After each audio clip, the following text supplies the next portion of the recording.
Well, I think we are live, so you know the drill. First one in the live chat that says, yep, we can hear you and we can see you. That would be awesome. So I appreciate you being here. Glad you are here right now. Joanna is, again, not here just yet. She will be here momentarily. And, well, I say momentarily, but probably in the next 15 or 20 minutes or so, just because she's got some things going on. And she had to do those things, and then she'll be in pretty soon because part of this is going to be her being a, not necessarily new fish keeper, but certainly somebody who is, excuse me, a little bit newer than I am, or a lot newer than I am, I suppose. And so she's going to have a different perspective on the subject that we're going to be talking about tonight. And tonight I thought it would be fun, we thought it would be fun to talk about fish. The fish that you fell in love with, the fish that got us into the hobby and had us set up fish tanks and care for them, and eventually wind up hanging out in a live stream all about fish. How cool is that? Glad you're here. Love these Wednesday evenings that we get to spend together. It's one of my favorite times of the week. I know Joanna looks forward to it a lot as well. Old Fish Guy already, thank you so much for the super chat. Way back in 1967 for my 10th birthday, my dad got me a 10-gallon tank, and the first fish I got were Cory cats. That's awesome. And one of the things I want to talk about today is, and maybe some of you are the same, the fish that we kept as a child often have a very sentimental place in our hearts, and it's definitely something that we never forget, and we always carry them through. There are fish some of the first fish that I ever got that I will probably always have in one of my tanks in my fish room. And it's like, okay, if one of those fish happens to get old and it dies, I have to replace it. And that's just one of those things. It's kind of like tradition, and I'm sure some of you do it as well. And they might not be the prettiest fish in the world or the most exciting, but it's like, you know what? That fish brings back some really good memories, and I just need to have it. So before we really get started into the different types of fish that all got us into the hobby, just a few announcements real quick. One, Joanna's video is out. We always mention that on Wednesdays because on Wednesday morning she puts out her video on the channel, The Small Scape. That's her channel. And today's video was really fun. She's now getting into a lot more plants, and so she wants to grow some plants. So she did an entire setup for plants and some other interesting inhabitants in a tank that I think is going to be pretty cool, and I hope that you will enjoy it. The other thing is we are going to be doing a live stream this Sunday at 6 p.m. Central Standard Time. And so we try to do that a couple times a month on her channel. And then when we're on those live streams, we tend to talk about more nano-related stuff, aquascaping related things. And so I will put that notification out. Probably I usually try to do that on Saturday. So if you're not subscribed to the Small Scape, her channels, you might want to consider, at least you'll catch the live streams there periodically and some really cool videos. And she's kind of got her own style and things that she does, which is a little different than the Primetime Aquatics. But yeah, so that's kind of what's going on. Friday's video is going to be an unusual sort of species profile. One of the things I mentioned back in the early part of 2021, because it's so much later now, is that I wanted to do a little more sciencey stuff, more species profiles. We didn't do a lot of them last year. I wanted to do a few more of those just because I find that very interesting, and I hope you do too. And so that's going to be Friday. You'll have to wait and see what the species profile is about. I think you'll be a little bit surprised, but that's kind of where we're headed. So first fish, let's get into it. We've talked long enough. Hold on a second. Is that a thing? Cory, oh my goodness. Wow. Thank you for the super chat. That's shocking. Thank you so much. I really appreciate it. Cory, Aquarium Co-op has always been a big, they've always supported our channel very, very well, whether that's been, getting fish meds to us or lights for fish tanks. So absolutely, Aquarium Co-op is one of our favorite places. Thank you so much. Really appreciate it. I'm kind of a little speechless there, so I don't know quite how to express the appreciation, but my goodness, thank you. Really appreciate it. Appreciate the support and just the offline stuff, even just, talking YouTube and that kind of thing. So that's the nice thing about Cory is he likes to help people who are in YouTube getting started. He's always been a very big supporter of obviously this channel, but even, other smaller channels and stuff, which is pretty good for the community. So thank you. So first fish, what I want to hear from you today, of course, what really got you into the hobby, because usually it's something that catches your eye. It's that fish that has some kind of a sentimental bond. I know when I first started out, I told the story a little bit before, and that is I got my first goldfish, and it was actually a black fancy goldfish. And we went to the store, and I was very young. I was 5 or 6 years old. And so when I say I've been keeping fish for 41 years or whatever it is, people are like, you don't look that old. Well, I started keeping fish when I was really young and really never stopped.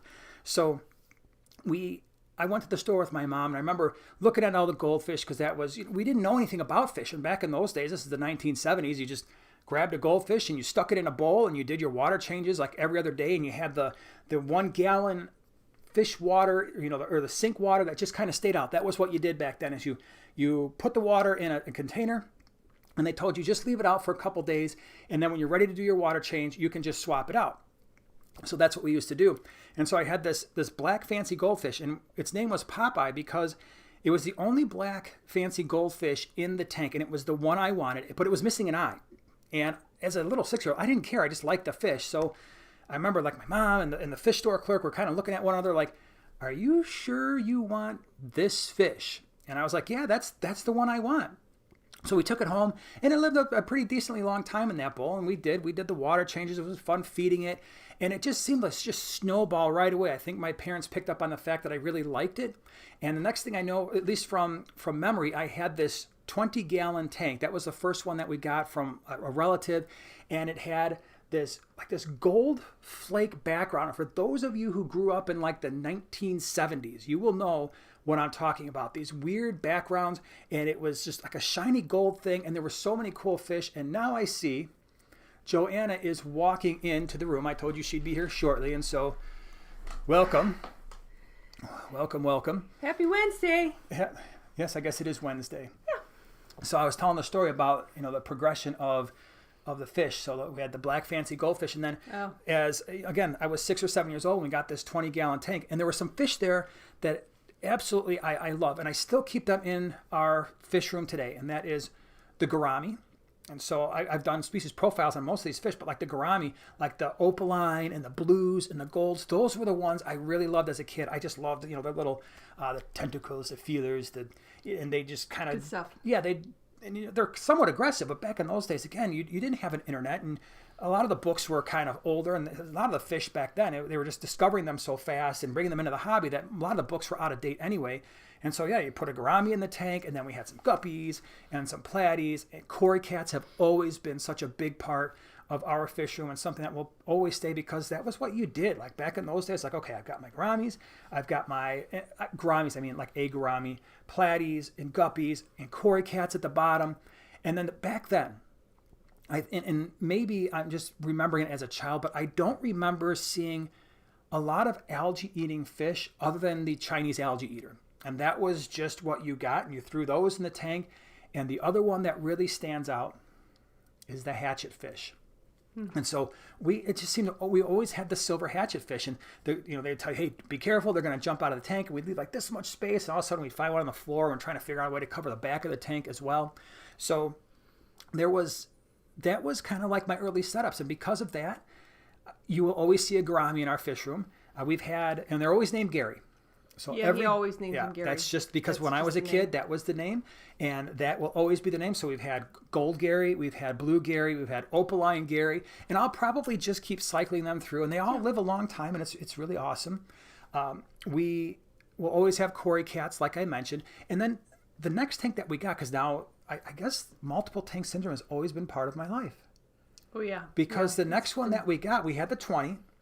I think at that point we even had a 10-gallon in the basement. And then we got the 35-gallon, and that's when we got introduced to Mbuna cichlids. And I remember when we started keeping those back in the late 70s, maybe the early 80s, that was like mind-blowing, because I was used to all these other fish, and then you get the Mbuna cichlids, and they're super bright colors, the yellows and the orange. And I can remember my mom in this 35-gallon, what she decided to do is she decided she wanted gravel where one, like the section on the left, I remember to this day, the section on the left was going to be all red, and then white in the center, and then blue on the right-hand side. So it was red, white, and blue. And she set it all up, and we went to the store, and back in those days, at least the fish person that we talked to was like, yep, if you're going to get Mbuna cichlids, just get 2 of everything. So we had 2 yellow labs, 2 red zebras, 2 Aratus.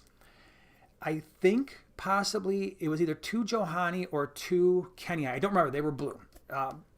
We put them all in there, and there could have been some other cichlids in there. I don't remember. But within like probably 3 days, the cichlids had done what they do. They dig, they mix the stuff. And I remember my mom being like, I cannot believe I wasted all that time setting up that tank. And now look at it. It was still red, white, and blue, but it was all mixed in and all together. And it was, in her mind, a mess. And so because of that, I've always gravitated towards Mbuna. And it just, no matter what happens when we have multiple tanks, even if I get away from them for like, I don't know, 3 or 4 months, it's like, nope, I want to set up another Mbuna tank. And so we do. And now we've got a couple of them in the fish room. Mm-hmm. I just like them. I know their personalities. They can be a little rough on one another, but it's just something that I really enjoy keeping. And then my uncle's house, he had a fish room in his basement that was maybe 10 tanks or so. That's when I fell in love with red-tailed sharks and especially clown loaches. I absolutely loved clown loaches as a kid. And I always wanted them. And weirdly enough, I never actually got them until I was in my 20s. So it took me like probably at least 10 or 12 years after I had first seen them to actually go out and get them. And I've always had those and the red-tailed sharks too. And it's just one of those things that kind of carries on. Clint, thank you so much for the super chat. Appreciate it. About a year ago, my friend who got me into the hobby took me to a local fish store. I just gravitated towards the tiger barbs. That's where it all started up for me. Yeah, and that was one too when I was younger. Tiger barbs were a big thing, and they were awesome fish. Speaking of Aquarium Co-op, he had the 800 for a while with all those tiger barbs, and that brought back some childhood memories too. You have tiger barbs and the clown loaches and a lot of the fish we're talking about. Mm-hmm. That was pretty sweet. So that's kind of been my path, and those were the fish that got me into the hobby. And they're always going to be part of our fish room. Now you are a little different, so you came in right at the right time. A little bit.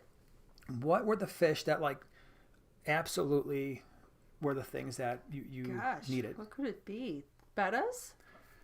Yeah, bettas and the pea puffers. Mm-hmm. Oh, and then killies I had early on. Yep. Love the clown killies. Basically your tiny fish. Endlers. Didn't I start off with I think I might have started off with some endlers. Tiger endlers. And I can't remember the other ones. They were a mix, but the tiger endlers were certainly one of them. Uh-huh. Yeah, so that reeled me in, and then Betta's just really sealed the deal. Yeah. And then you went crazy, and you went Betta crazy. Yes, I did. And those are they're just so pretty. I think that's something that we'll always have in some tanks in the fish room. Even outside of your own, it's something that I would want in at least one tank. And Betta's really encourage, if you really want to get your spouses into the hobby, we hear that a lot. People that, have MTS, and you want to get your spouse involved. You know what? Betta's, they give you MTS too, but with nano tanks. So I can enjoy Betta's MTS. give you Malaysian trumpet snails? No, MTS. Multiple tank syndrome. Multiple tank syndrome. Okay, because there's a lot of MTSs out there. Oh, there's only one MTS for me, and that's multiple tank syndrome. Well, there's some MTSs I would never refer to a trumpet snail as MTS. Malaysian trumpet snail? No, I wouldn't. Okay, it's multiple tank syndrome. There's no acronym. Just want to be clear because... No, MTS, multiple tank syndrome, which I fully embrace now. Yeah, I think a lot of people do, and that's the nice thing about being here with our wonderful community is one of us. You can just have, like, how many tanks you got? I got 4. I'm like, oh, that's great. That's awesome. Oh, I got 20. Like, oh, the 4 doesn't seem so bad. Right. Hey, honey, come here. These people have, like, way more than I do. I only got 4. Can I go to, like, 6 or 8 tanks? It's that. And it's also the fish clubs. The fish, when you go to like the fish meetings, the swaps and the monthly meetings, fish and you're like, you can walk into one of those places, and especially when you're new, and be like, how many tanks you got? You're like, yeah, I got 20 tanks. I'm like, that's a good start. I'm like, 20 is kind of a lot. How many you got? 87. You're like, oh, wow, okay. Wait, I don't remember the guy's name. He's so funny. In our one fish club, I remember when he first started coming to the club, and he said, well, hi, I'm so-and-so, and I only have 1 tank, and we're like, oh, it's all right, that's cool, that's whatever. Well, then we find out months later, what's it, a 400-gallon tank? It was bigger than that. It was ginormous. Huge. Yeah. Yeah, it We're was like, well, okay, so you only have one tank. it was Got a bigger tank for sure. So, and some of these fish that we talked about, they're not always the best starter fish. I would say if you're, just to be clear, I'm not necessarily sure like the opalines, the blues, and the gold gouramis are great starter fish. Certainly Mbuna cichlids, while not as aggressive and hard to deal with for people who have a little bit of experience, certainly not like the very first tank that I would try to keep, because people would be surprised by how much they chase each other around, even if they do so without causing damage. And so, if you're newer to the hobby and you're like, oh, okay, let me write all this down. Red-tail shark, gold gourami, guppies, and a betta. That sounds like a good mix. Great community tank. Wow, that really worked out horribly. If you're looking for fish, if you're newer and you're like, just stumbled upon this live stream and you're like, okay, newer fish keeper, beginner fish, you're probably, guppies are good. Platies might be pretty good, although I usually don't try to mix those two. Cory cats would work with both of those. Bettas are great, but especially for somebody newer, I would recommend usually keeping the betta either by itself. Ours have worked out well with mystery snails, which is another good one. Oh, yeah. For beginners. Otocinclus, even though they don't really work out great for us in our water parameters, they are a great option.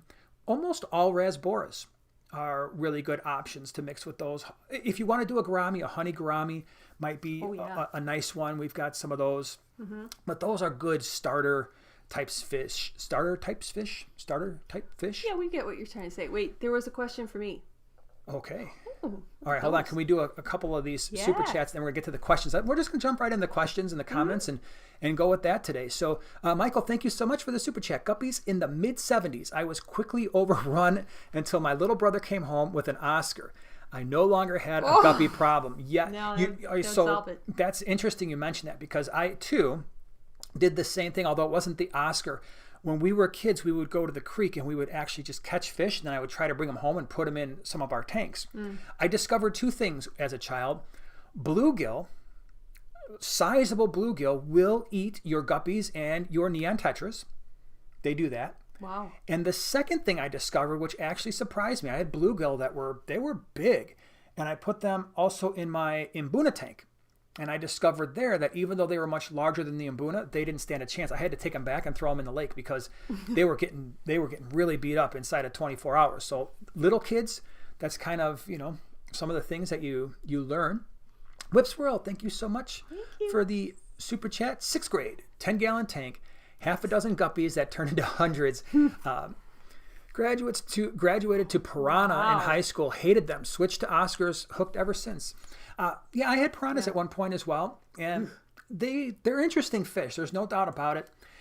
The issue that I had is they didn't really move around all that much, right? And they were very skittish, especially if you had higher light in the tank. A lot of people who, if they haven't really researched them, the piranha would prefer to have lower light, and they really don't want people tapping on the glass. They don't do well with little kids that are, kind of in their face.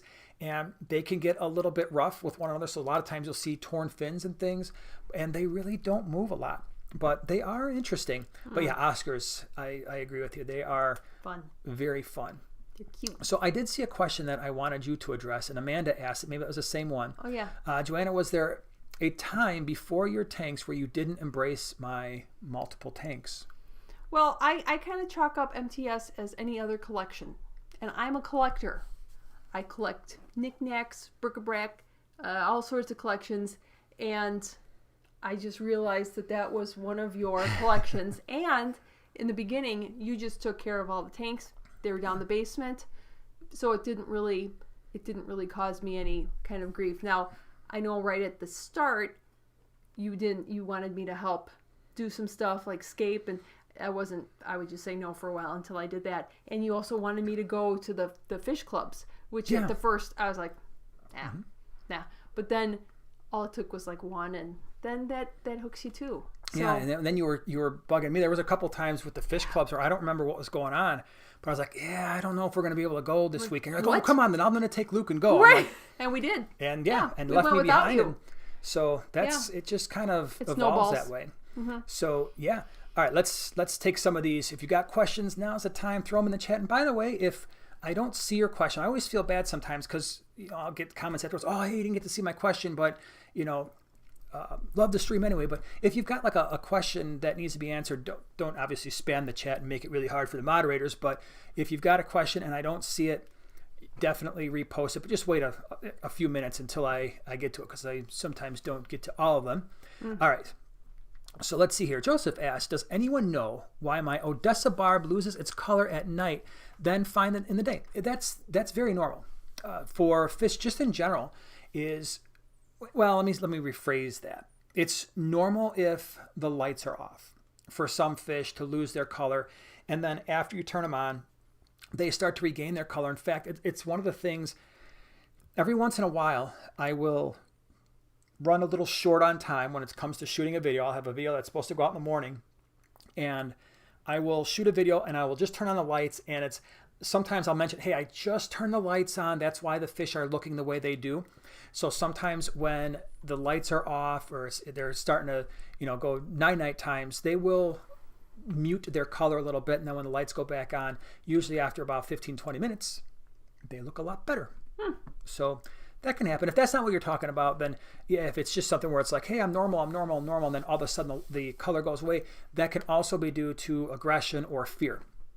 So if it's periodic and not like all the time. Emily M, I love your content, Primetime. Small scape 2. Pygmy cories are the first fish that got me hooked. They're adorable. Yeah, I like them quite a bit as well. They fit into a lot of the smaller scapes that we do, which is pretty cool. We keep a group of them. They're kind of silly. What about Jennifer? Oh, well, no, go ahead. All right. And happy Wednesday, Doc. That's fun to say. Okay. Jennifer, I won a goldfish at a carnival when I was 7 years old. It lived for 10 years. That's unusual. They usually die right away. After he died, I got African dwarf frogs. Love those. And neon tetras, 2 different tanks. Been in it for 38 years. That's Isn't that so amazing? cool. That was a really good memory for me too as a child. And I don't know how many of you ever did that, where you'd have like just the local carnivals, and they would have all those goldfish in those little bowls. And now we look at it and we're like, man, that's really not the way to treat living things, right? And I get that. So I don't want to come off as saying, gosh, I wish we had more opportunities where people would buy hundreds and hundreds of goldfish and abuse them for our personal enjoyment. Right. That being said, I do remember that as a kid, where you take the ping pong ball and you throw it in, and wherever it lands, that was the goldfish you get. It had the colored water, and you take it home. But yeah, that's probably, now that we kind of think those things through a little bit more, maybe not the best way to be treating fish, even if they're just supposed to be feeder fish. And if you go way back in my videos, one of the first videos I did was a goldfish video. And the goldfish that were in that tank were probably, the largest ones were 7 or 8 inches, and they had these beautiful fins. And they were all feeder goldfish. Now, I didn't buy them. We were given those fish by someone who really didn't have the space for them anymore. And we kept them in a 40 breeder, but they were beautiful. That was one of my regrets, is every once in a while I get rid of fish in the fish room and I'm like, I shouldn't have done that. I should have kept those. The goldfish are one. And then I had a really nice strain of jewel cichlids, and they had just started breeding, and then I got rid of them. And I wish I wouldn't have done that. Yeah. So James Black says, clown loaches are so silly. They really are. That was the video that we did on Monday, where they made that list of goofy fish. I remember the first time I kept clown loaches and seeing them on their side. And I was like, oh my gosh, they're dead. What's wrong with them? And then they would just straighten up and they'd go swimming around and be all crazy. I was like, oh, I wonder if they're sick. And you keep a really close eye on them for a while. And then you realize they just do silly things. They will sleep on their side. I had one that was sleeping upside down the other day, and they are fine. They're healthy. They're just really weird. Speaking of the African dwarf frogs, we used to have a couple here, and I did a long time ago. Kermie and Cornelius, they were great. Why don't we have them? They're so much fun. I don't know. Now I want them again, that you mentioned that. The only thing that we have in our fish room that is like that are the Spanish rib newts that I really like a lot. They're in our 125. They're goofy too. Oddly enough, they're with the electric blue Acara, and right now the Vieja, which that I will have to change. I'll have to get the newts out of there when the Viejas start to grow a little bit. So that's something on my list of things to do at some point relatively soon. So let's see here. Joe Woodall asks, are gudgeons good starters? Yeah, I think they can be. Peacock gudgeons, they stay relatively small. I have not found them to be particularly aggressive. We were breeding them in a 20 long, and then I moved a group out into a 37. At one point, I probably had like not that I'm saying this should be a solution long term, but it was a breeding tank, and I probably had at least 75 of them in a 20 long, and we would sell them at the swaps and the auctions, and they always got along fine, never fin-nipped anybody. We've had them in community tanks before. I never had an issue. The only thing that you have to consider is if they were in a tank, let's say with a bunch of guppies. The only issue may be that peacock gudgeons don't eat very quickly, and the guppies obviously love to just, destroy the food that's in the tank. Yeah. So that might be a little bit of an issue, but if you don't have like all my fish are super fast feeders, peacock gudgeons I like very, very much. And that's, that's another one. Let's just turn this into the mistakes I've made.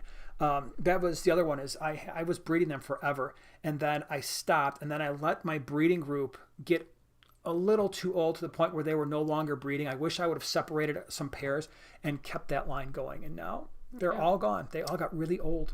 They did.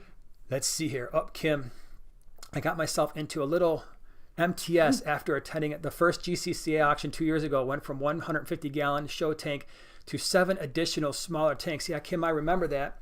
That was when we met. We were at a GCCA auction, and she was looking for peacock cichlids, and then ever since then I've been a pretty bad influence of just get another tank and just breed these, and now it's really taken off into some kind of an issue perhaps. But Kim, there are worse things that you could be doing.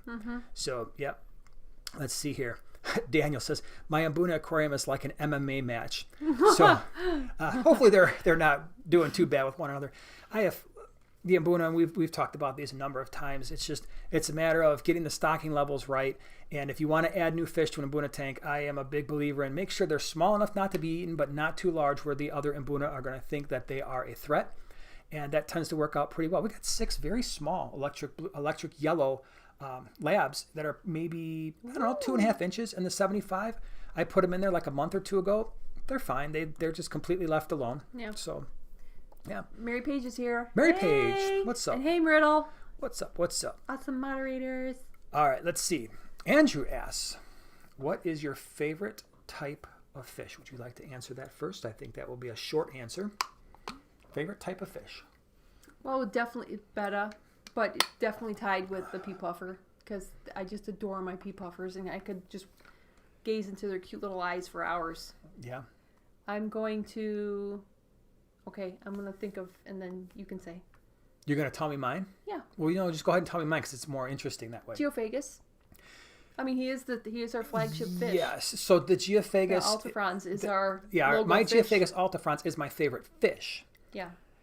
If my favorite type of fish are generally cichlids, and that doesn't mean I don't like the other fish, because obviously if you look at our fish room, you would see that, when you look at the fish room tour, you'll notice, wow, he's got a lot of different types of fish. And so even though a lot of my tanks are cichlids, I like all types of fish. And there are some tanks coming up this year that I think will shock people, not because the fish are so crazy unusual, it's just that you probably wouldn't expect me to set up a tank for some of the fish that I'm thinking about. So, but I generally like cichlids, and I'm not necessarily like, I did a video like African versus American cichlids.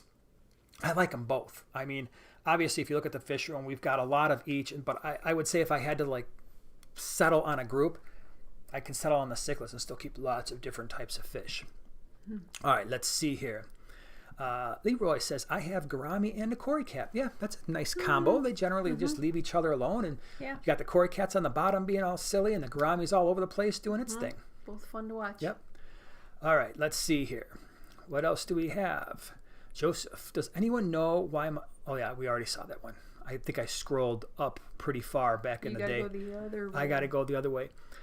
Crazy Cakes says, my beginner fish was the Betta and the Tetras plus Platies. Yeah, the Bettas, I think, there's a reason why the big box stores, they have all those cups of Bettas right next to the little tanks because it's a gateway fish. And that's not a bad thing. As long as people do the research and know how to care for them, and the people selling them get the customers off on the right foot. They're beautiful fish with a fantastic personality. Love them quite a bit. Fun. Mary Page says, I started too with bluegill, Jason, and my granddaddy, we always caught bluegill, and I just thought it was so much fun. I know. That was when we would go to the creek as kids. I'm not exaggerating when I would say we would spend all day there. We would, and we were young, probably 8, 9, 10, 11 years old. And we'd have 2 buckets, and we would go to the creek. And that creek, we found crayfish and wild guppies and bluegill in the offshoots, like in some of the ponds. Lots of snakes, lots of frogs, turtles, and we would bring them home. And I think back now, and my parents just let us care for these things. Now, like some of the stuff, the snakes and the frogs had to stay outside. They had to stay in the garage and the tanks out there, but we could bring the fish in. At one point, we did bring the frogs, and I'll never forget this. Uh-oh. You're a kid, right? And so you're like, okay, how do I care for these frogs? I've got like 7 of them in a fish tank. And so I put this tank in my room. And I remember I put rocks in there, and for some reason I put like grass in there and some water, and I put all the frogs in there, and I covered it up with like some screen and some rocks, and I cared for them. And then the tank started to smell because the grass was in there. Yeah. Well, I don't know why I put that in there, why I thought that was going to be a good idea, but it started to smell. And so my mom's like, hey, you got to clean that frog cage. I'm like, oh, no problem. So I took the lid off, and I took all the grass out, and I went outside, and I think I was just going to get more grass. I don't know why. But because it was like the 70s and the early 80s, and there was no internet to tell you, don't put grass in your frog tank. Well, I come back, and the frogs were jumping everywhere. They were all over my bedroom. They were all over like the hallway and everything. And my mom's like, the frogs are everywhere. And I remember I run around the house. My little brother's he's probably really tiny, like 4, 5, 6 years old. And we're running around trying to grab all the frogs. And I think we found 6 of the 8, but we never found the other 2. Oh, no. The issue was... we were doing construction like in the basement, and the walls were open. Oh, no. And I think a couple of the frogs might have jumped in between the walls, and we never found them. But no, it didn't smell or anything, but we never did. Maybe they got out. They went Maybe back they outside. did. I have no idea how they would have gotten I'm out. Keep that in my head. That's how But we never did find those frogs. Story. But we had a lot of cool animals when we were kids because like of it. A zoo. We basically had a zoo. Okay. Let's see here. What else do we have? Nate, will different colors and variations of bristlenose plecos breed like super reds and regular browns? Will the fry be a combination of both colors? Chances are they would breed. The fry, however, at least what I've found in the ones that I have bred, and to be clear, it's been really albinos and browns. There's no mix. You either get one or the other because I think the albino is a recessive trait. And so if you've got a brown that carries that albino gene, then when they breed, they'll give you kind of a mix. So that's the extent of what we've mixed. But I would assume that, yes, they would breed. And that's kind of how we get some of the variation that we get.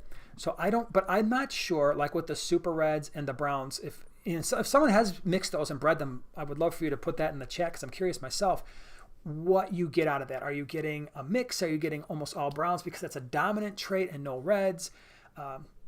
So I'm not exactly sure on that one, but I do know the albinos and the browns, they won't be a mix, but they'll give you one or the other. All right, you're pointing. But you just scrolled. Okay.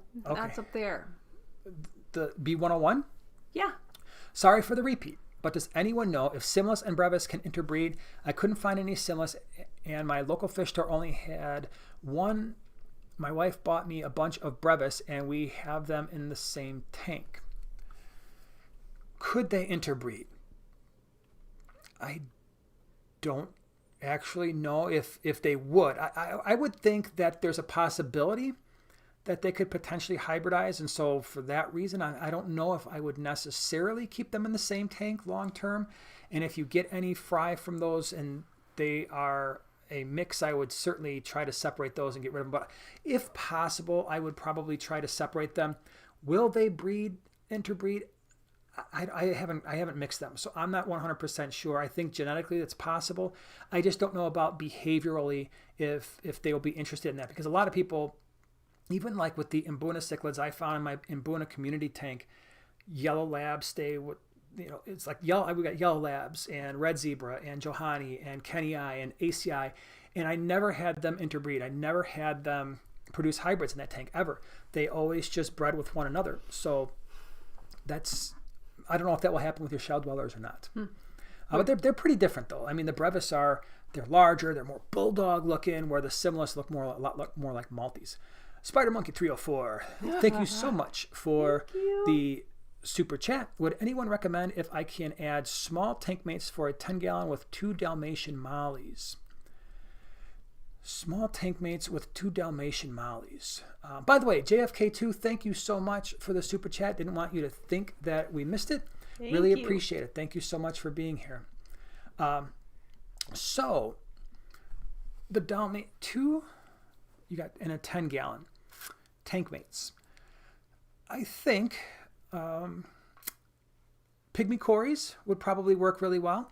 And you could probably do a small group of those, 4 to 6 of those. I would say otocinclus, depending on your water parameters, would probably be fine with the Dalmatian mollies. I do think that those Dalmatian mollies might wind up at some point getting too active for your 10-gallon. That's why I'm hesitating, because I'm thinking about the mollies long term and how active they are, and they get decently big. I mean, excuse me. I was in the middle of an anecdote. I'm just kidding. But I had You don't know what movie that's from, do you? Anyway, so My Blue Heaven. See, now I was hoping they were going to get that, but now you ruined it. But anyway, yeah, the mollies might get a little bit larger and a little bit too active for the 10, but for right now, the otos, the pygmy cory cats, anything around the size of a neon tetra, it doesn't have to be a neon tetra, but a neon tetra, Von Rio tetras, let's see, the black neons, rasboras, like the brilliant green rasboras could work. The pork chop rasboras could also be an option. So, yeah, I'm not worried so much about the aggression. It's more just the size of and the activity level of the mollies at some point. If you go up a little bit, there was a funny comment. There was. Yeah, wait, not too far. Maybe you should control the thing. Maybe. All right, well, while you're waiting, I'm sorry that you lost it. I know it was Daniel, I believe, and he said that his fish spit water in his face, and then he was hooked on the hobby. Anything that spits water in my face has got a place in my house. I'm in. Yep. You funny guy. That was like when we had the tinfoil barbs. They unfortunately they passed on this year with all the water change fiasco thing that we had. There was something in our tap water, but I am convinced that those crazy tinfoil barbs, the funnest thing in life was to splash the ever-loving heck out of me every time I fed the tank. Yeah. And it was a race. I would get the fish food ready in my hand, and I would grab the lid, and I would open it and try to close it, and it didn't matter. Sometimes it looked like I dumped a bucket of water on myself. So, yeah, they are... Yeah, some fish will just get you. And my Mbuna do that, too. They just absolutely love to splash water everywhere, but there's like 30 of them, and they're all doing it, and they're all laughing. They're like, hey, party time! Okay, are we looking at... Debbie... Question for you. Do you get all your nano fish from Flip Aquatics? My stores around me don't have the nano fish that I am looking for. Bummer. We get what we can from Flip Aquatics. Yeah. So if you are looking for the nano fish, like the Ember Tetras, Rasboras. First place that I ever saw Ember Tetras was at Flip Aquatics. Remember that in that summer? And I was like, oh, I need those. And I was like, what, the Ember Tetras? You're like, yeah. I'm like, okay, fine. Yeah, so that's certainly a good place. Now, the thing that you want to make sure of whenever you buy fish in the winter is that you're definitely buying from a company or a person who's used to shipping fish, because they've got to be checking the temperatures of where the fish are coming from, where they're going, and try to look at the forecast and make good decisions based on that. So, yeah, Flip Aquatics is a great place online. And then a lot of our fish, too, we are, like I said, we're blessed in the sense that when everything is open, we have the fish clubs. And a lot of people breed different types of fish and bring them in. So we get access to a lot of fish that are a little bit harder to find. Because we get that question a lot. It's like, wow, where do you get all these unusual fish, especially with the fish room tour, like the furcifers and just, some of these fish that we get. It's like people breed them and they bring them in, and we wind up getting them. Usually on the smaller side, as long as you got patience, they can look pretty awesome if you can wait a little bit. Yeah, so, but if you're looking for some stunning bettas, KG Tropicals. Yeah, they've got, my gosh. You see the one that Buddy? We named him Buddy. He's got Buddy's stripes. Awesome. Oh my gosh, it looks like he's wearing a striped sweater. Yep. We got him from KG. But yeah, if you ever want to do some major drooling on bettas, I would head over to keepfishkeeping.com. That's their website, but yeah. It's pretty cool stuff. Okay, let's see here. What do we got here? Let me just scroll down a little bit.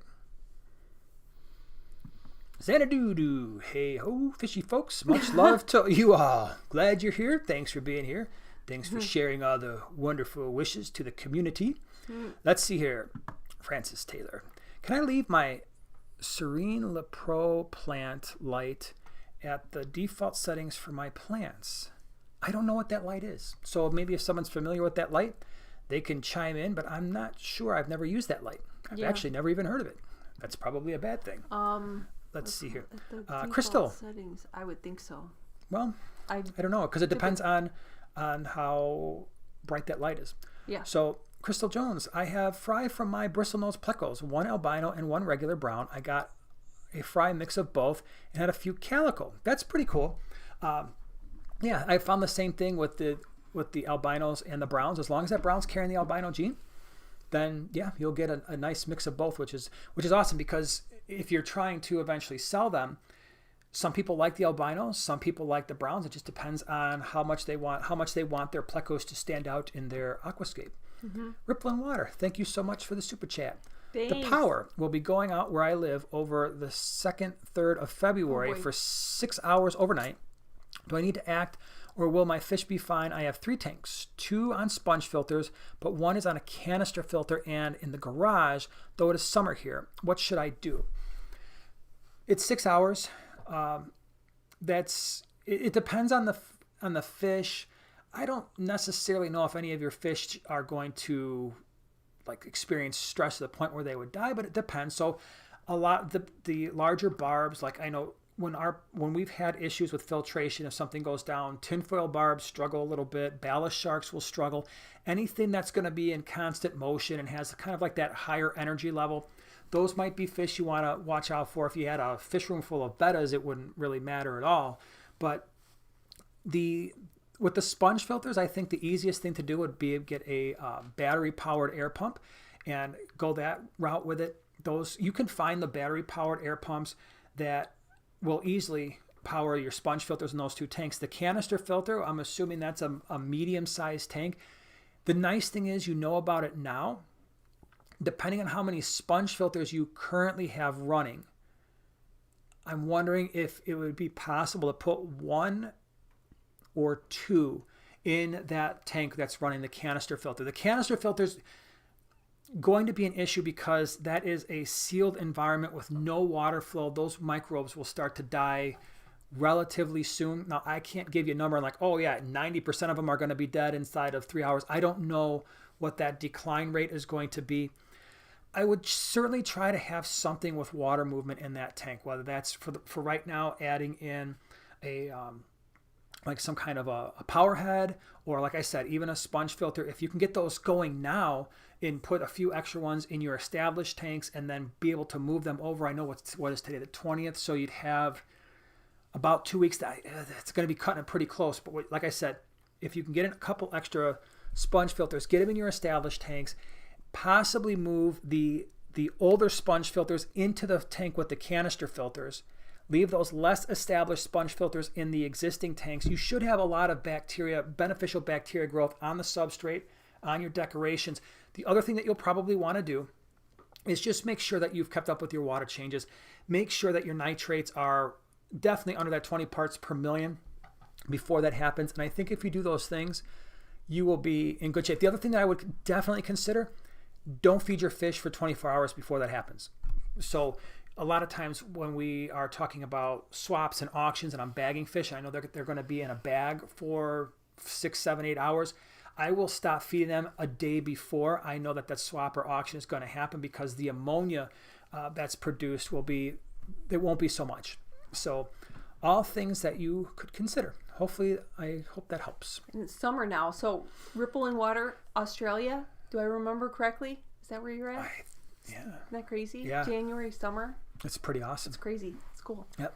Angelfish Haven, have you ever tested different water temps for bristlenose pleco breeding and see if it affects the rate of male to female? I recall temps affecting other animals like gators and some birds.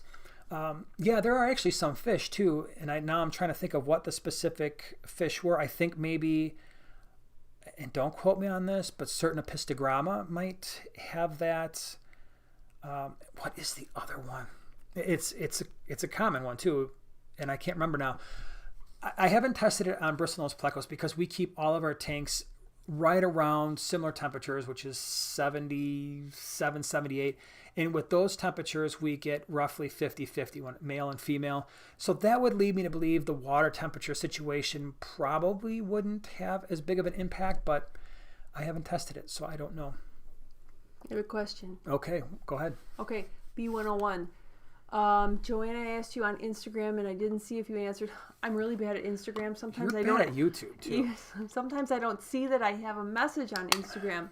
Anyways, you can just zip it over there. Okay. Okay. Would you do a live stream scape on your channel at some point in the near future? We actually have talked about possibly doing that. It would take me some prep because, as you probably know, it can take me hours to do a scape if I'm not feeling, if the rocks and stuff aren't talking to me. So I would have to have something very clear in mind. But yes, that is a distinct possibility that we've already talked about. I think that would be really fun. Yeah.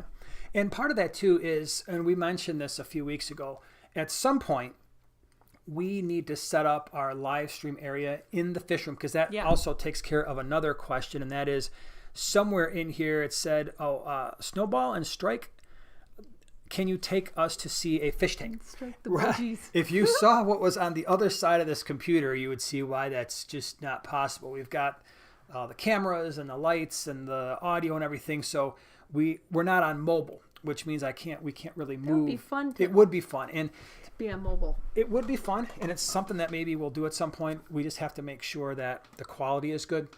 But at some point, this is good a job as you do on the background. Let's face it, I think a cooler background would be the fish room. Mm-hmm. And so that is something we have to work on. But to do that, we have to run data lines down there and get a different computer set up. So it's on the list of things to do. I just don't know how soon that's going to happen, because I really do want to move down there at some point. Let's see here. Ricky says, thank you guys for all you do. Well, appreciate you being here, because it wouldn't be any fun doing it unless everybody was here and hanging out, which is the fun part. Let's see here. Let's scroll on down.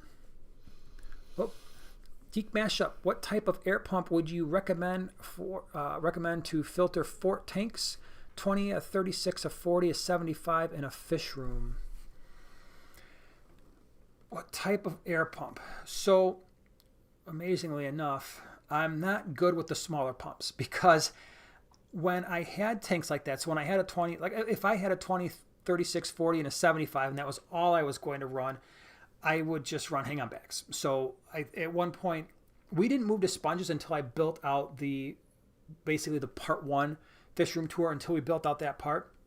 If you went back somewhere on our YouTube thing, I took some video using an old iPad of just the fish room before it was the actual fish room. And I think we had the 150, the 75, the 55, a 37, a 29, a 20 long, possibly another tank on the one side. And at that point, we were just running all hang-on back filters, because I liked the fact that they were easy to maintain. They didn't take up any room in the fish tanks. They were quiet for the most part, and we could just use bulk filter floss. So I didn't switch over to sponge filters on a large scale. I'd used them before, but I didn't switch over until we had, I just added 20 fish tanks, and now I can't run hang-on back filters on all those tanks. I don't have the power for it. So the short answer is, I'm not sure with just those tanks. If anybody in the chat has got a nice suggestion for an air pump that you've used for just a small number of tanks, because like I said, when I do air pumps, I usually go to gemco.com, and I absolutely love their service, but their pumps a lot of times, although they're smaller ones, might be something where if you're planning to add tanks, you might want to check out gemco.com and look at their air pumps and see on the smaller side if they've got something that's like, it'll run these 4 and you can run double sponge filters, and then you still got room to add 10 more lines or something like that. So that could be an idea too. You're always pointing. I know. I'm trying to find it. Oh, okay. Rainbow Gaming. Wait. Yeah. Do you have any ideas for easy fish to breed other than guppies? Oh, I've got lots of ideas. What do you got? I would say Heteranura formosa. Yeah, but it's a live bearer. Yeah, I know, but they're easy. They are. So if you like live bears, Joanna's right. The Heteranura formosa, otherwise known as the Florida least killifish, they're interesting. The color is not like a guppy, right? No. So the color, you're looking at a brown fish with a black stripe, but they're very. I'm just saying. I know, but you're saying you have a tone. I do have a tone because you need to remember they're cute. I don't want to mislead They people have and tell them little they're specklies beautiful on their head. fish. They're so cute. They're cute because they're small, but they're not very colorful. So if you No, like they're live not. bears and want to try something different, that's an option. Yeah. All the live bears, right? You got the mollies, the platies, the swordtails are all options, along with Heteroandra formosa. But if you wanted to do something different, that's easy. It depends on the size tanks that you have. I have found most peacock cichlids, African cichlids, to be relatively easy to breed. They're mouth brooders, which is kind of nice. So they're relatively easy to say, oh, yeah, look at that female. She's got a mouthful of eggs. And then as soon as I notice that, if I want to keep the fry, I just take the female out, put her in a cycled 10-gallon tank. She spits the fry out when she's ready. Leave her in that tank for a week or two just to hang out with the babies, feed her, get her back up to health, and then back in the regular tank she goes. So African cichlids, especially the peacocks, I find fairly easy to breed. Most Mbuna are pretty easy to breed. What else is where we're like, wow, we've got a lot of these fish? Brichardi. So yeah, oh my gosh, yeah, Brichardi. Now you got to be careful though, because we're talking about easy to breed, but we did the breeding for profit series.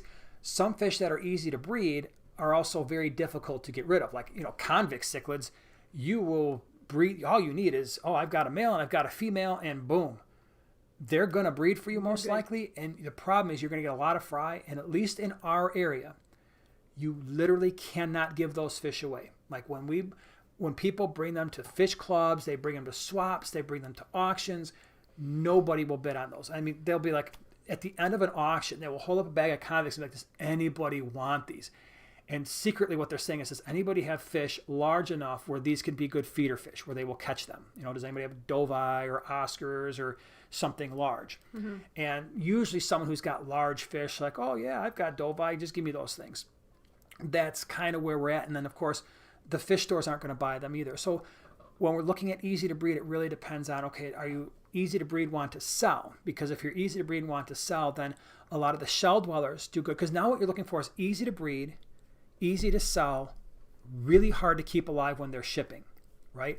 That's the sweet spot, in my opinion, at least for locally. So if you've got fish stores around you, or you've got a mechanism where you can sell them on Craigslist, or you can bring them somewhere, then the shell dwellers, in my opinion, are great.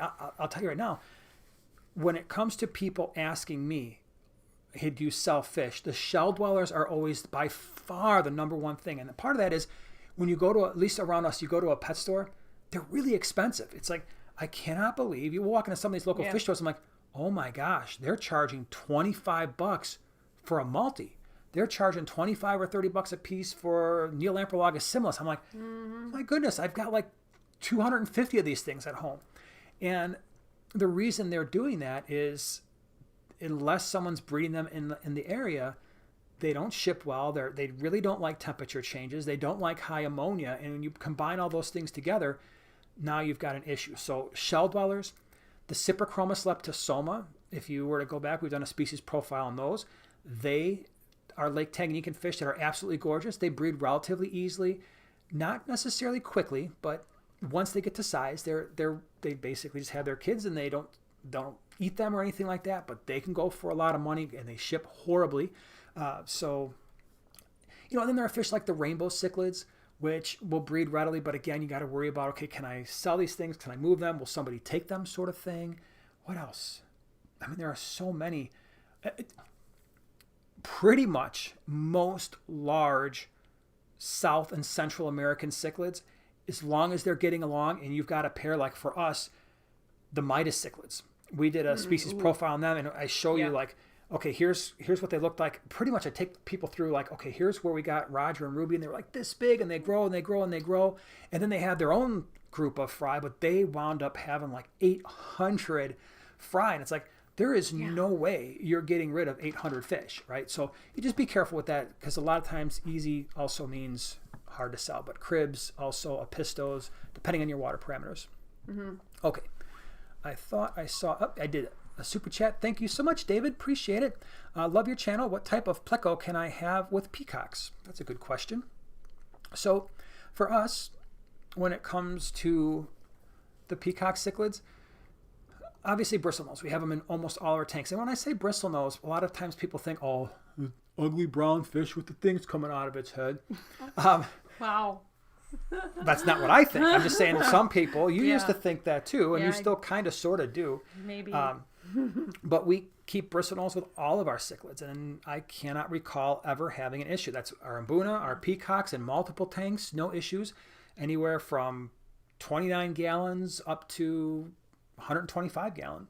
So, but the nice thing is there's a lot of variety. So you have the browns and you have the albinos, but you've got the calicos, you've got the green dragons, you've got the super reds, you've got the long fin versions of all of those. We had some albino colored blue-eyed long fin bristlenose plecos that were absolutely phenomenal. So there are a lot of different options when it comes to bristlenose, so just don't think about the browns.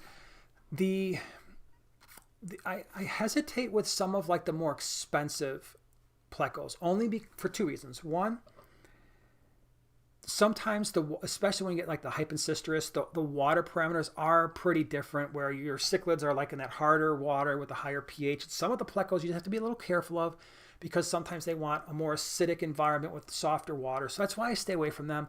Not only that, but sometimes you spend a lot of money on a pleco, especially with a peacock cichlid tank, and they tend to be very reclusive. They'll go in the rocks and they'll hide there, and they won't come out until night. And then it's like, okay, why did I buy this pleco and spend $100 on it if I can't ever see it? Yeah, it's a bummer. Yeah, it is. It can be a sad thing. Let's see here. Rainbow Gaming. What are some good medications for quarantine tanks? I want to breed balloon mollies, but I was wondering if I have to quarantine them even if I'm putting them in a tank alone to breed. Okay, so if you're starting a new tank and you're going to add the balloon mollies to that new tank, I usually treat the new tank as my quarantine tank, provided there are no fish already in there. So it's like, okay, I'm going to set this thing up for my fish. I'm going to put them in. Then if they're the first fish that are going in, treat that as your quarantine tank. But then saying that, I wouldn't add more fish into that tank unless I quarantine them in something separate, if that makes any sense. And so I don't generally add meds to a fish tank unless I see evidence of disease. So that's ick, that's internal parasites. If that's the case, then yeah, I might add some ick X. Certainly if I see ick, I'm going to treat that right away. If I see white stringy poop, or it's clear, or something odd is going on in that sense, then maybe I will add some general cure, or in some cases levamisole. But I don't add the meds unless I really need to. And if you've got internal parasite issues going on, then as long as they're still eating, the best way to deal with that is medicated flakes. And so the metronidazole flakes are probably one of the better ones to go with if there's something internal going on. But but other than that, I don't really add the meds unless I need to. Mm-hmm. Okay, let's see here. Christina asks, what are some good places to order fancy goldfish from? Well, that's a great question. Ordering online fancy goldfish. I'm trying to think, do we know anybody that sells? I mean, that's a great question. I don't know if I know anyone. And again, maybe somebody in the chat, if you know, like, hey, I've ordered fancy goldfish from this place and they shipped and they were awesome, and you can let Christine know. But I don't know. Mm-mm. Let's see here. Fleuve Tango. What is that? The Fleuve Tango? I can't see my eyes right here. Oh, I think the Fleuve Tango. All right, so shoot, Corey keeps dropping those 500s. I might have to start streaming. Yeah, again, thank you so much, Corey, Aquarium Co-op. That is unbelievable. Yeah, I was. Yeah, you missed that. I guess so. Yeah, that was pretty shocking. Wow. So thank you again so much for that. Let's see here.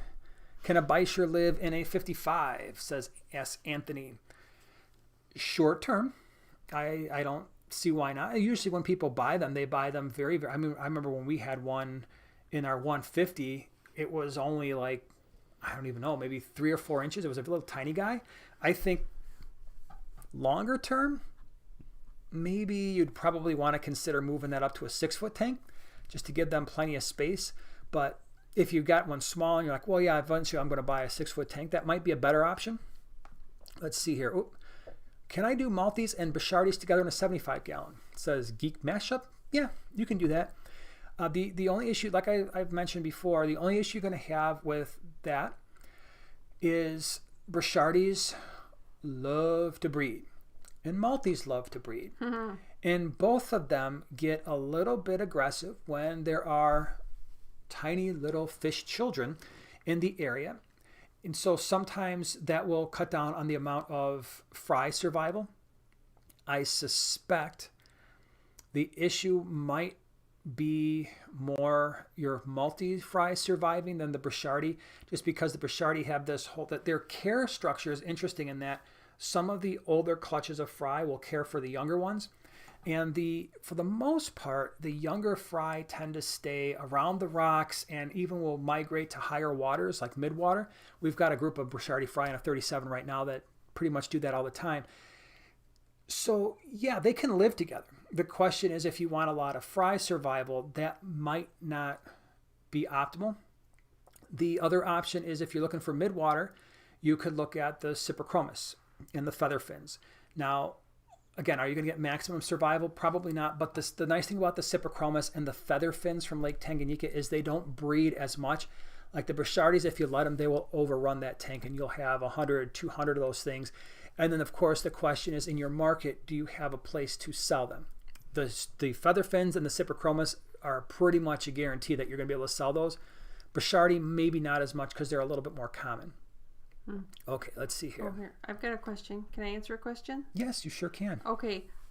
First of all, hey, Dan. Dan's here. He's late. Dan but, E? Yeah, Dan E is in the house. Welcome. Glad you're here. Let's see. Oh, and Clint's doing some moderate. Hey. Yeah. All right, sweet. All right. Luby's Planet just got a pea puffer, and he refuses to eat anything but live snails and loves baby brine. Any help getting him on the dry out, even frozen something? If you figure out how, let me know, because Eenie and Meanie, my crew, they won't. Yeah, they just keep refusing They it. are stinkers. They will like beg for food, and I'll drop something else. Just nope. It's snails or baby brine, and my little boy Eenie will not eat the baby brine. No, just the female. But he goes crazy for snails. Yeah, I started dropping the live baby brine in there for just because you got a lot of small fish in there, the celestial pearl danios and stuff. I'm like, let's just see that. They go crazy for it. And I noticed the female, well, she gets super excited about the live baby brine. The male, he's like, no. I'm not eating this. I will not eat this. But one of the sparkling Grammies likes snails. Oh, that's interesting. Well, yeah, but you also crush them up, right, for them. So he's probably like, yeah, all right. Well, somebody else did the work. I'll go ahead and eat the snails. Marty, thank you so much for the super chat. Glad you're here. Thanks for being here. I saw a question. Let's see here. Hold on. Cheryl said, hey guys, in answer to that question, I'm wondering if Aquahuna ship fancy goldfish. Yeah, I don't know. I'm not sure. So let's see here. I don't know. Anthony M. To your wife, I know she is a Betta expert. Yeah. Please help. Want to breed. Oh, please help. Want to breed my platinum male Betta. Oh boy. What color female should I pair with it? Platinum. I don't know. I've had a platinum before. Yeah, as to choosing what color to breed them with, no, I wouldn't be able to instruct you how to do that. Wonder if Kasha would Kasha creative pet keeping? Yeah. That might be a question you shout out to her. Yep. We were gonna kind of get into breeding bettas, but backed off of that.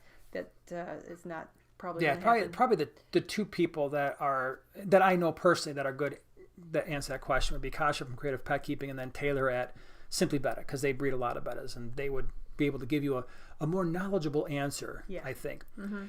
Let's see here. Oh, Josh says, I received my shell dweller brevis today in the mail for $70. I got one larger one that appears to be a male and two smaller. I noticed that one of the smaller ones has a bubble on its eye. What do I do? A bubble on its eye. A bubble. So, the nice thing about the shell dwellers is you can add salt, right? And so if there's something going on there where it got irritated, the bubble, it's not bubble eye, right? It's not like Popeye where it's like bulging out of its head. I'm assuming you said it's a bubble on its eye. So that would lead me to believe that I wonder if it got injured just in the process of shipping or when they caught it, and maybe, a little bit of salt, keep an eye on it. The one thing that I used, oh my gosh, it was now I'm blanking on it. It was like an all natural remedy, and it smelled like mint. And so now I can't remember the brand name, but I had a little bit of Popeye in one of my Star Sapphire cichlids, and I put that stuff in there because it said it will help with Popeye, and it was a really minty smell. And it was all natural, and now I don't remember what it was. That's real helpful, right? But yeah. So keep an eye on the bubble on its eye, as long as it's not Popeye. A little bit of salt might help, just in case that it scratched it and it's a little bit irritated. That may help. And then if it gets worse, now I mean it's so hard to say. Okay, what exactly it is. It most likely is a bacterial infection. In which case, and the nice thing is, I mean, if it's a nice thing, it's external, it's not internal. And so a lot of times your erythromycin will probably do a pretty good job with that. Okay, let's see here. Moving on down the line. Legend Fish Tanks. Hi, I have 3 Maltese in a 10-gallon and want to get more. How many more can I add? Also, I want to breed. Any tips on that? So with a 10-gallon, you're going to have a little bit of challenge there, right? Maltese, while not overly territorial like some of the larger Mbuna cichlids or African cichlids, they still do command a little bit of territory around that shell. And so if I were trying to breed Maltese in a 10-gallon, I would really want to make sure that I have maybe just a male and a couple females and spread them out and then let them breed, because the issue can always be, could you put 4 to 6 in a 10-gallon and hope for the best? Yeah, but I would have a backup plan with a 10-gallon. I think once you get into the 20s and 20 longs with Maltese, you have a lot more leeway. But with a 10, the male and maybe a couple females, and then once they breed, if they start to breed, you might have a dozen in that first go around, and then another dozen. Now you're like, oh my gosh, I've got to get rid of these things because there's no way I can keep these in a 10-gallon sort of thing long term. So just something to think about. But I would probably see what you've got in terms of the 3 currently before I would add more. Because if you luck out and get at least a pair, trust me, you'll have more Maltese than you know what to do with in that 10-gallon. Let's see here. Terry's Tropical Tanks. I missed the green water auctions and the GCCA swaps. So local person, yeah, I do too. I really miss them a lot. I keep waiting, for our state does like the tiers and the phases, and we just moved to a better tier or phase because we started getting all the emails from the park districts being like, we're opening up again and all this stuff, which is a step in the right direction. But I don't know when those things are going to open up. I suspect we're not going to see anything until the fall, like in terms of like an actual meeting where we can go and we can hang out. In the summer, they could certainly do them outside. And so the GCCA, what we did is we did outdoor bag swaps, and they're still doing them at certain locations, but once a month. It's not quite the same as having the meetings. And then Greenwater started doing some meetings late last summer into the fall, but of course when it got cold out, they had to stop because it was too cold to do them. But I think in the summer we'll have outdoor stuff, and hopefully in the fall we're getting close to normal again. So that is my hope. Let's see here. Kylan asks, what kind of filtration would you prefer for a Piranha tank? That depends on how big the Piranha tank is.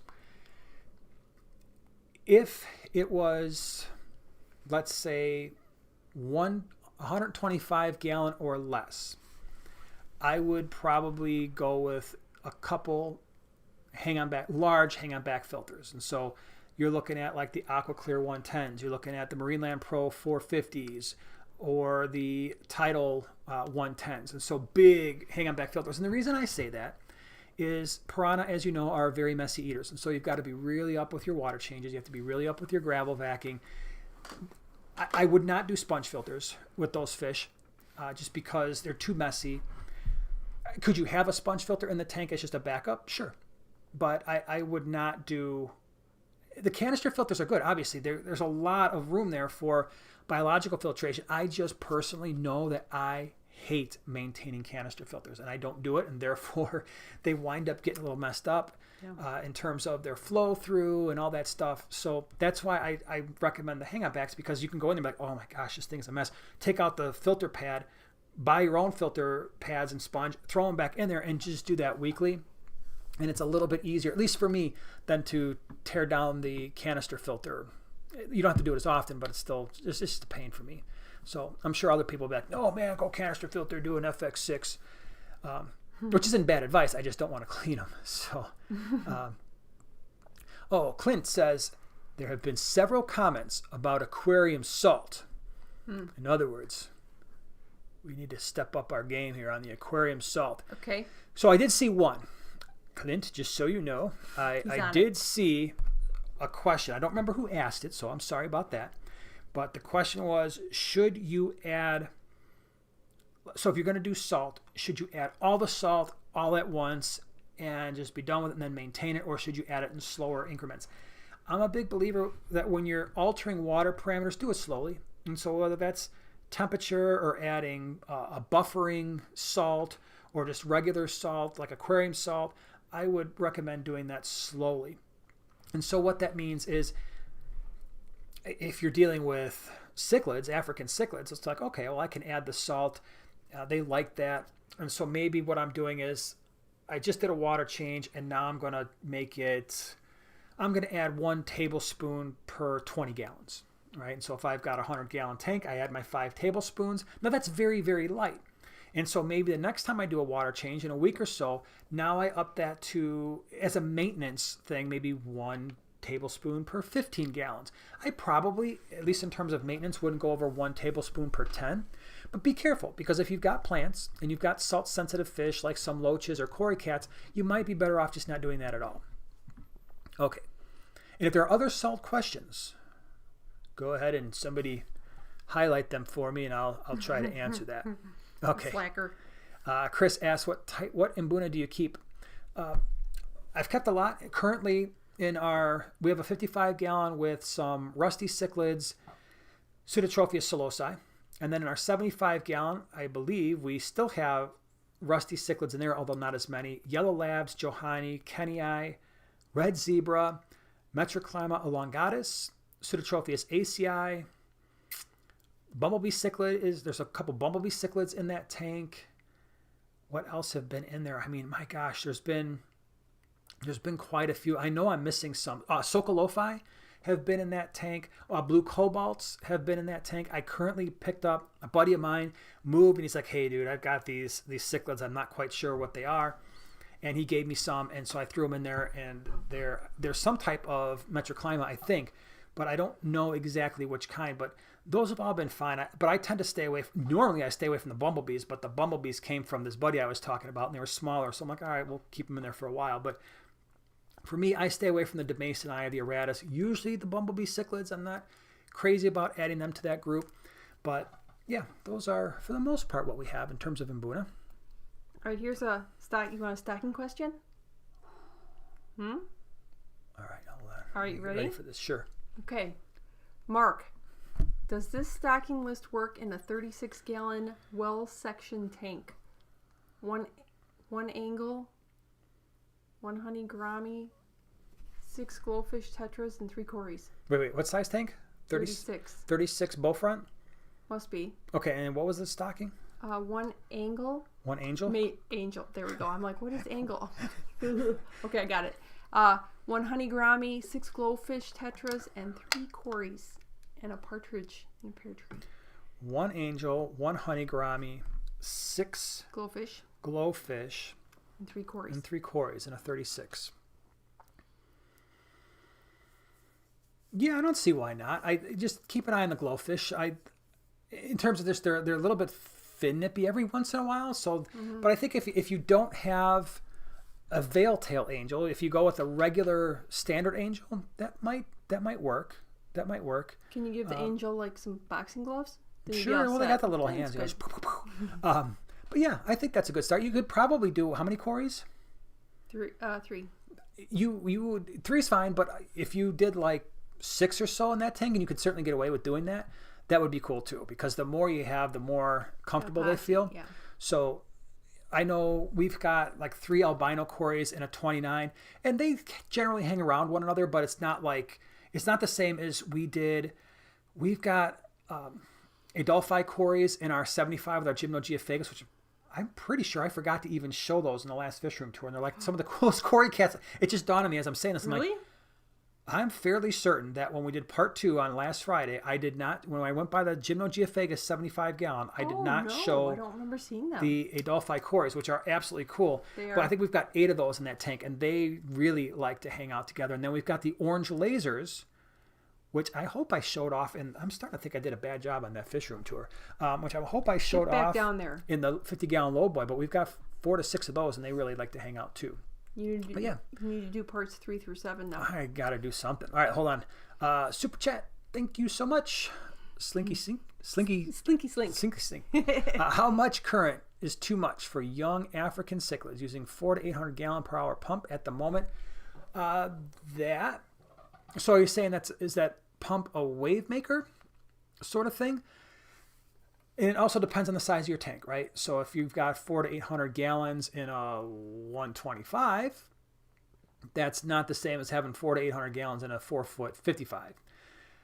I would say when I'm looking at the fish, and if they are constantly struggling against that current, and you see them getting blown around a little bit, or especially if you see them starting to try to shield themselves behind rocks or some type of decoration, that look at the fish behavior. And if they're doing that, then you probably want to cut back on that a little bit. But that one's, it really does depend on the tank, and it also depends on how the tank is set up. Because if you do have some bigger structures and they can go into those structures, they can go into the rock work, they can go behind it, and they're not getting tired out, then that's better than, hey, I've got basically an empty 75 and I'm blowing around with 800 gallons per hour. That's a little bit different, right? And especially it also depends on, are we talking 400 to 800 gallons horizontally or vertically? Because if it's just something like, oh, I've got a hang-on back filter that's like a Marineland Pro 450 and it's 450 gallons an hour, but it's going this way, that's not the same as 450 gallons going sideways, if that makes any sense. So watch them. If you start to see that they just look like they're trying to hide from it, then maybe you want to turn that down to the 400 range if it's adjustable. And especially when it comes time for feeding, if they're having a hard time getting their food as well, if you're not turning that off, that would be another thing to watch for. Vihabinu? I'm sorry if I'm saying that wrong. What is the smallest aquarium you can keep one angelfish in? So when I did the species profile on the angelfish, I really prefer to have something in the neighborhood long term of like a 40 gallon. I tend to like them better in the 55s. Those tanks that are taller. A 37 would work. So a 37's got the same length and width as a 29. It's just taller. It's not as much about the length of the tank as it is the height. And so I generally don't like 20 gallons for angelfish long term, because full grown, especially male angelfish, especially if they're veil tails, can get very, very tall. The one that we had in our 150 was probably like the body alone was like the size of the palm of my hand at least. But then the fins, both the dorsal fin and the tail fins and the pectoral fins, they really got long. And so that fish, height-wise, was at least a foot from top to bottom. And so you start thinking about that, you're like, wow, okay, that was 12 inches. So 20 gallon is really cutting it close, and not to mention the size of the body. So if I'm setting it up, I generally try to have like a 40. Like we've got 3 that are decent size. So if you check out, I think that video wound up on your channel, the small scape, where you did the 40 gallon setup, and we actually angelfish setup, and we put 3 angelfish in there. I'm most likely going to remove 1 or 2 of them, and they're not even full grown, but you could tell even in a 40 gallon, they're like, they're sizable in that tank, definitely. Okay, let's see here. I thought I saw. Hold on, now I'm scrolling too far down. That is not what I wanted, man. Okay, let's see. Mr. Dibbles. What we got? No, Rainbow Gaming is bye. I don't know if you've left already, but he says bye. My Betta Mr. Dibbles says goodbye. That's so funny. I love that name, Mr. Dibbles. Oh, bye. That's probably a great pet. Kylan, do piranhas make good pets for aquariums? For me, No.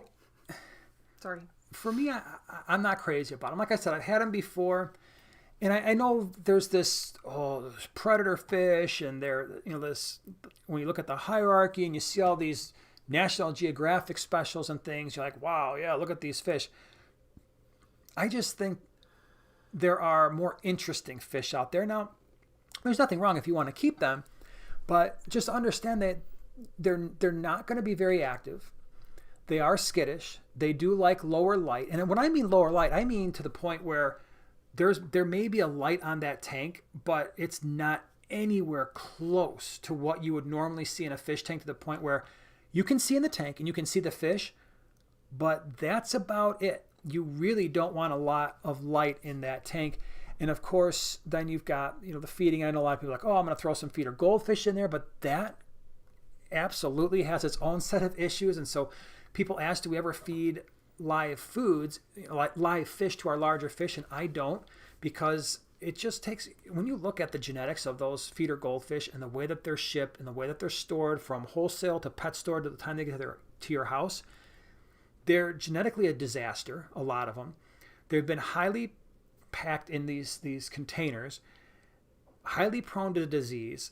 And then you're going to throw them in your tank, and there's a chance that you're going to introduce disease into the tank. So it's like, okay, well, I don't want to do that, because now you're fighting disease with these fish. And again, they tend to be pretty skittish. And so I just think if you wanted a fish that looked like that, I personally would much rather have something like silver dollars, especially the red hook silver dollars, where you can add other fish. And that's the other thing too. It's like, okay, I've got the piranha. Now what do? What happens with a lot of people is they get the piranha in like a year or two. They're like, these are boring. I don't really want these anymore. And it's like, well, now what do you do with them? Because there aren't a lot of people that want them either. And it's like, well, I've got 5 or 6. And by the way, you also want to keep them in a big group like silver dollars and things. And so it's like, which means you need a big tank. It's like, okay, I've got this 180 and it's got 6 or 7 piranha, and I can't keep anything in there, and they'll destroy plants and dig everything up. And I'm tired of their feeding requirements, and I want to get rid of them, and I can't. So a lot of times with the piranha, that's often what happens. Not all the time. And like I said, if people like them and keep them and enjoy them, that's fine. Just for me, I don't personally. It's not something you'll ever see in my fish room. I can tell you that right now. There's not a lot of yucky. You'll never see this in my fish rooms, but that's one I just won't keep. Like I said, I've done it and no more. Yeah. Okay. Ralph asks a good question. What's the fast way to lower ammonia in the tank? Also, when your tap water is also high in ammonia. That's a good question, Ralph.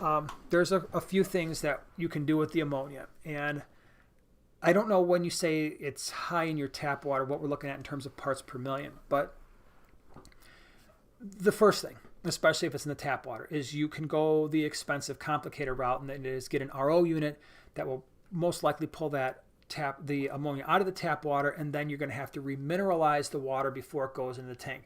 That is absolutely a very good way to do it. It's probably, when I say it's the complicated way, it's also the most foolproof way of doing it, because it's like, oh, ammonia, now it's going through my RO unit, and now it's fine. I just got to make sure I add in the minerals again.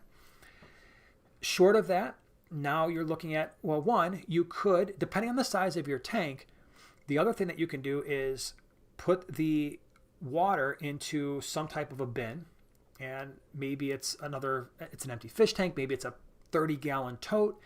You put it in there, you put an air stone in there, you throw in the dechlorinator. A lot of the dechlorinator, like I know the Fritz stuff, and by the way, we are sponsored by Fritz Aquatics, and so I want to make that very clear. Fritz has the ACCR, and part of that is an ammonia chlorine chloramine remover. So that will neutralize the ammonia. you put that in that 30-gallon tote, and then you use the water out of that 30-gallon tote to do your water changes depending on the size of your tank. Now, if you've only got a 10-gallon, you don't need a 30-gallon tote. Maybe you need a 5-gallon bucket to do that. So that's one way. The other thing is live plants, and especially the faster growing ones like hornwort and guppy grass and floating jungle val. That can help. Pothos growing out of your tank, if you've got fish that will eat live plants, that can help. So there's options there. It just depends on how much you want to deal with it. And of course, if you've got the ammonia in your tank, again, the other Fritz product that we've used a lot is if it's already there, the Fritz Turbo Start has beneficial bacteria, but it's going to be tough because you've always got that in your water. So those are kind of some of the options. Okay, I'm scrolling down. Is that the universal sign for scrolling down? Yeah, because you went way Dan up there. E., thank you so much for the super chat. Glad you're here. I'm going to read it because it says no need to read. Just want to thank you for all the work you do helping people. Well, I'm glad you're here. Thank you so much. Again, this is, without you guys, YouTube is not a thing without the community. And I said that from day one when we were a little tiny channel, and now we're a little larger of a tiny channel. Mm-hmm. But if the people aren't as awesome as you guys have been, it just wouldn't be worth doing it. Ohio Fish Rescue is here. I see hello, Ohio Fish Rescue. Big Rich is here in the house somewhere, potentially. I missed that one, but if you're here, glad you're here, man. It's been a while. I'm hoping, Big Rich, if you're still here, that we can do the Ohio Cichlid Association, the OCA again, coming up in the fall, because that was a lot of fun. And it was fun being over by you guys and getting to see the fish room and getting to meet everybody. So thanks for being here. Stephen has a super chat. Thank you so much. Any suggestions on green terror breeding? I have a pair and nothing. Added 2 females also, but I'm not having any luck. Thank you all for everything. So green terror breeding. I guess the first thing is the size, right? And so we want to make sure that they are of appropriate size. I tend, especially with the South and Central American cichlids, it's nice when they are they get a lot of protein. And so things like bloodworms, try to give them, I don't know if I necessarily feed it like 5 times a day, but especially the females, if you're giving them bloodworms every couple of days, that tends to help bulk them up a little bit. Do they have a place to spawn? And so if you've got some slate, or you've got a big terracotta sort of a flower pot for them, try different things. So don't be afraid to go in there and be like, okay, you know what? I tried just throwing some slate on the substrate. That didn't work. Maybe you go in and be like, okay, let me try to put the slate on its side. Let me try to put some terracotta flower pots in there. Let me put more than one in there. Make sure that your 2 females aren't fighting with one another, or the male and one female is not trying to push that other one to the side, because that will distract them sometimes. If they have to constantly worry about pushing one of the fish to a side, and like my Geophagus tahapos, sometimes that will, because we have 1 male and 3 females, sometimes the 2 females will get too close, and then they spend most of their time chasing them away instead of doing the thing and breeding. So that can be an issue. Water parameters, always, just make sure your water parameters are conducive to their breeding. So somewhere in the neutrally area, not super hard water, not super soft or acidic, although they can go certainly under a 7. But yeah, those are some suggestions. Maybe try that. All right, let's see here.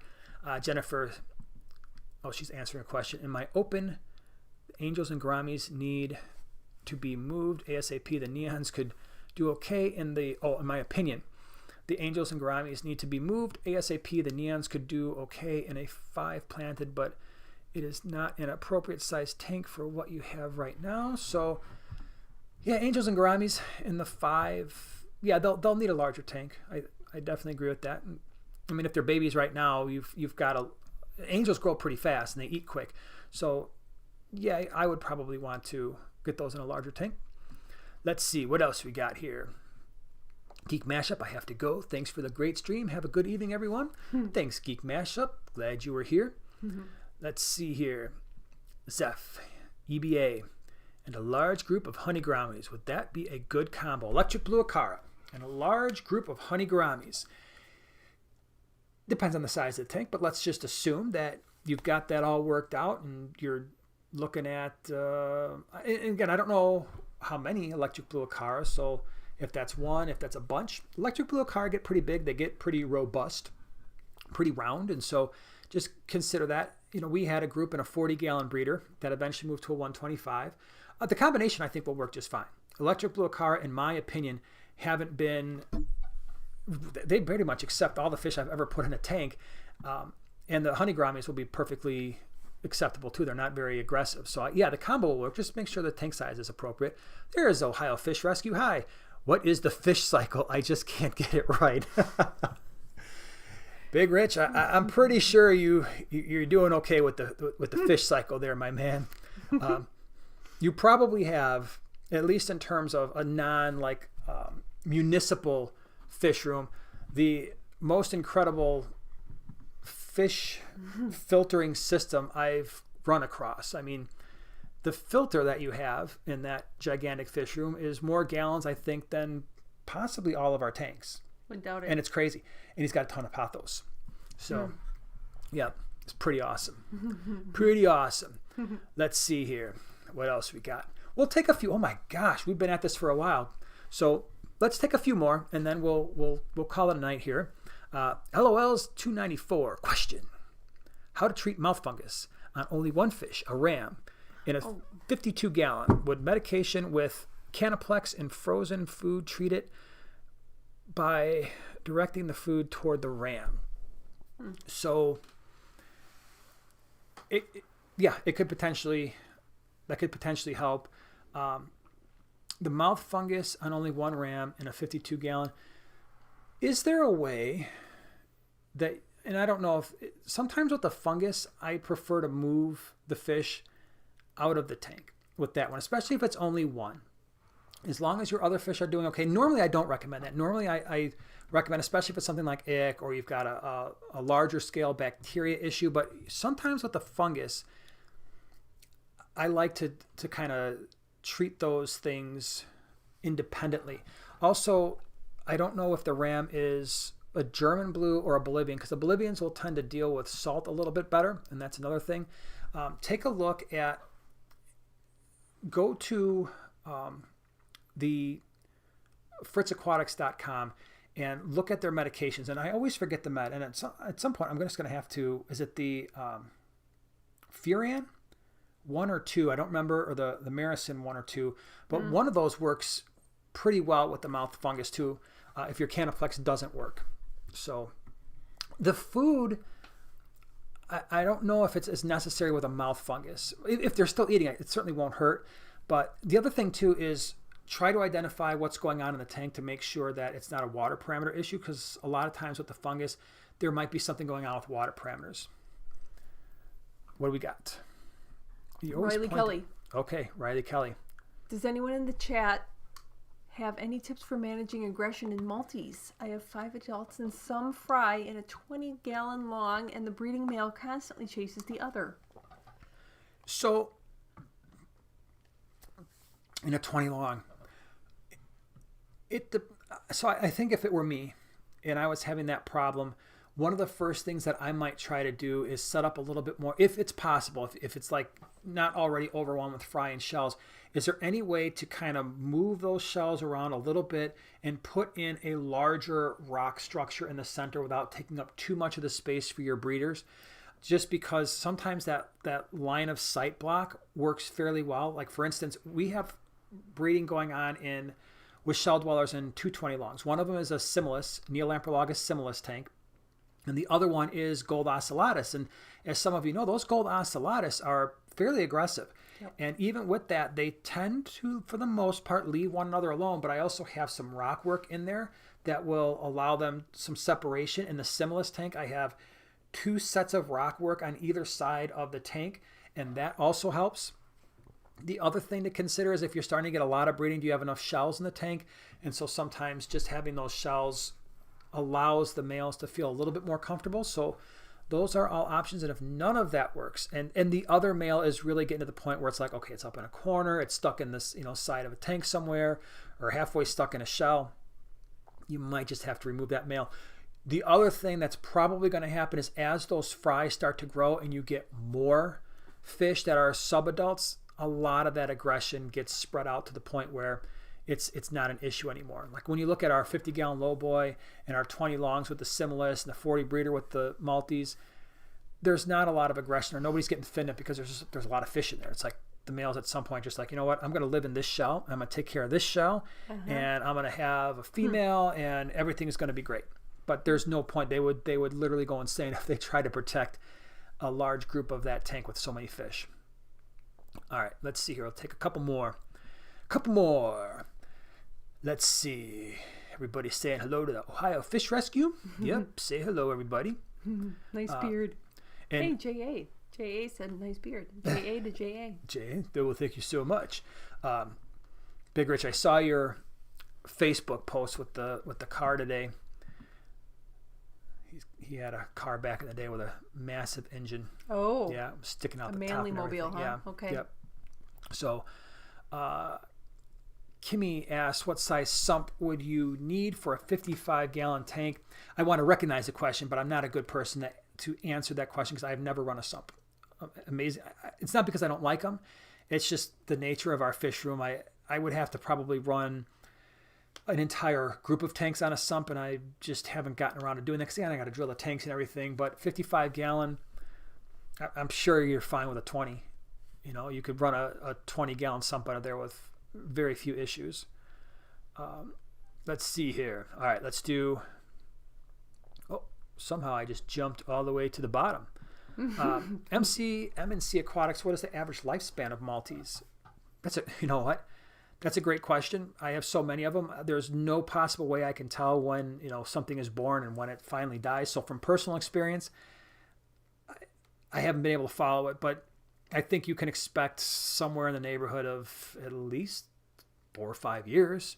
I think would be a pretty reasonable guess just based on their size and what they are. So yeah. What did he say? 540, 1900 horsepower monster. It's a 540, 1900 horse monster. Yeah, that's a big fish. NW Garage, thank you so much for the super chat. My largemouth bass got me into the hobby. Back to the original subject. That's cool. Yeah, largemouth bass are pretty awesome. I know I've caught a few of them. Like, man, should I put this in a tank? I didn't have a tank long term big enough. The other one too, for those of you who are thinking about at some point keeping fish that are endemic to the United States, we talked about the bluegill earlier, and you mentioned the largemouth bass, but I'm telling you, yellow perch are really, really pretty fish.